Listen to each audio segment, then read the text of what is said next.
Hello everyone, and welcome! Today we're going to get into one of my absolute favorite topics in all of literature, the Victorian era. Specifically, we're going to talk about this powerful idea called realism and figure out how the novel became, well, the most important way to understand a world that was changing faster than anyone could have imagined. So, let's get into it. So, let's just start with a huge question. Can a book actually be a mirror for society? I mean, can a story reflect the world around it with real honesty and accuracy? Well, for the great writers of 19th century Britain, the answer was a huge yes. They really saw the novel as this mirror that they could hold up to their world, showing off all its incredible progress, sure, but also all of its deep, dark flaws. But you gotta ask, why then? What was happening in the world that made this new, super realistic way of telling stories feel so urgent, so necessary? Why did authors suddenly feel like they had to stop looking at fantasy and start looking right at the life happening outside their windows? Okay, so what's really fascinating here is that these three things basically created the perfect storm. You have the Industrial Revolution totally transforming the country. That in turn pulled millions of people into these fast-growing, often really chaotic cities. And all that urbanization? It created a brand new, literate middle class, a whole new audience that was hungry for stories that spoke to their lives and their world. And this just perfectly shows the huge shift that happened.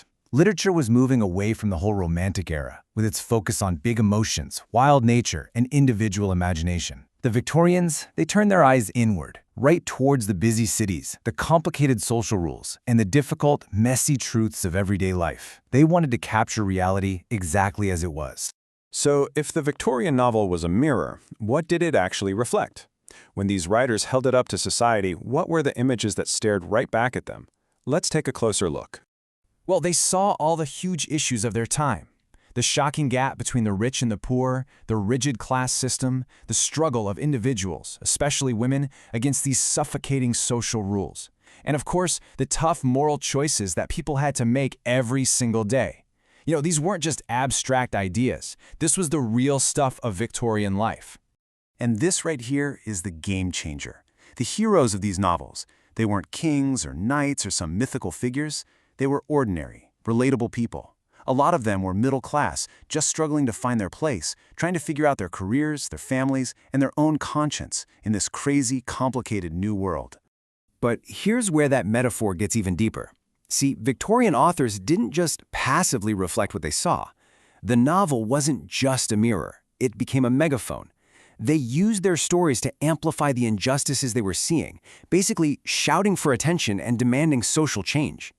And honestly, there is no better example of this than the great Charles Dickens. He pretty much made it his life's work to expose the dark side of Victorian society. His novels literally forced his comfortable middle-class readers to look at the brutal reality of poverty and child labor, and he used empathy as his most powerful weapon to do it. I mean, just think about this line. 6 simple words. Please, sir, I want some more.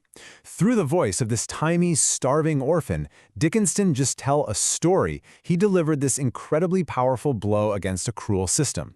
That one sentence absolutely shocked the conscience of a nation and showed the desperation of the poor in a way that no politician's speech ever could. And Dickens was definitely not alone. You had George Eliot, who explored the really complex inner lives and moral choices of her characters. The Bronte sisters gave a powerful voice to women who were pushing back against the roles society gave them. And then there was Thomas Hardy, who wrote these just gut-wrenching tragedies about people being crushed by fate in an unforgiving society.